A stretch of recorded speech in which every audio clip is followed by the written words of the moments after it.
اهلا بيكم معاكم الدكتور طارق عبد الحميد مره اخرى.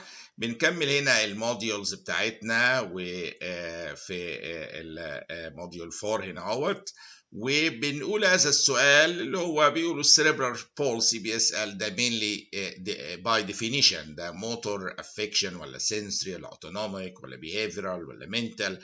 طبعا يعني دي معروفه من الاسس من ساعه ما درسناها في البيدياتريكس، وان السريبرال بولسي ده موتور افكشن في الموتور سيستم في البرين اثناء الولاده، بيتسبب في مشاكل كثيره جدا، وبتعتبر جروب اوف ديس اوردرز انك ممكن تبقى ضارب في اكتر من مكان في الموتور باثواي نفسه. الطفل ممكن الموفمنت تتاثر، البالانس يتاثر، البوستشر يتاثر بتاعه، لكن في النهايه هي نتيجه موتور ديسابيليتي حاصله في الماسلز.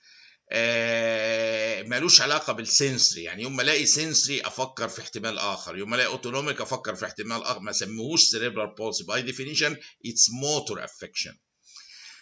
الهيدروكيفلس في الفيرست يير اوف لايف، اثناء الفيرست يير في امور معينه. طبعا ما اقدرش اقول السايز اوف ذا هيد صغيره، دي اكيد غلط لانها غالبا المفروض بتبقى كبيره لان في هيدروكيفلس. وايرلي كلوجر اوف فونتانيلز بالعكس يبقى في ليت كلوجر ليها.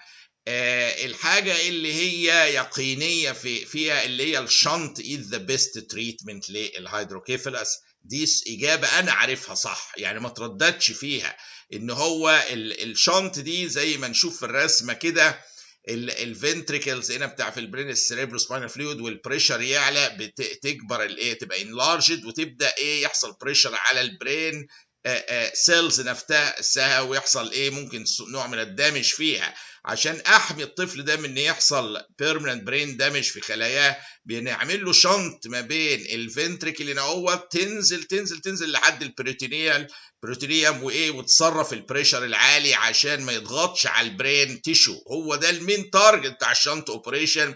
ولذا اهم حاجه في اللي هو الهيدروكيفلس في الفيرست يير اوف لايف ان انا اديتكتد والحقه بشنط اوبريشن زي ما شفنا، عشان نصرف البريشر العالي ونمنع البريشر والكمبريشن على البرين سيلز.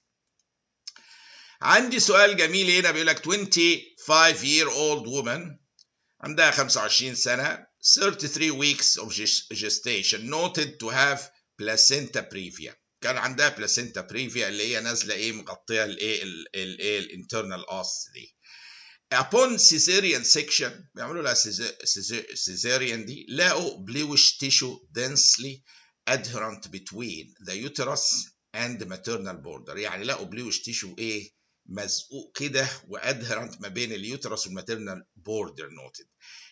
الموست لايكلي ادد بلاسنتال ابنورماليتي؟ هو ادد ليه؟ هشرحها لكم انا دلوقتي. هي في تيشو ادهرنت ما بين اليوترس والبلاسنتال، ده تيبيكال بتاع حاجه اسمها في كل الاحتمالات دي. قال لك بلاسنتا اكريتا انكريتا بيركريتا بولب، قال لك بلاسنتا ليمانجيوما.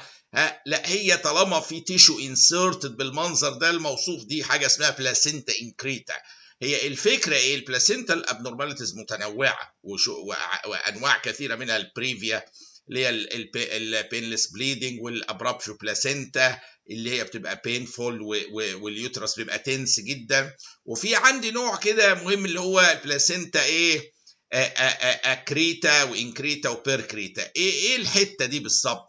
هو لو النورمال تيشو اهو كده، الاكريتا اللي هي تبدا تانفلتريت البلاسنتا، تانفلتريت في اليوتراين، لما البلاسنتا تجرو تو ديبلي في اليوتراين ماسل وول، في الوول نفسه بتخترقه. ممكن في الاول تبقى اكريتا الليفل ده، لو بدات تدخل في ديبث شويه زايد في الماسل لاير بتاع اليوترس بقت انكريتا، طلعت بره اليوترس خالص كمان دي بيركريتا. دي very dangerous and very serious situation، مش هزار يعني.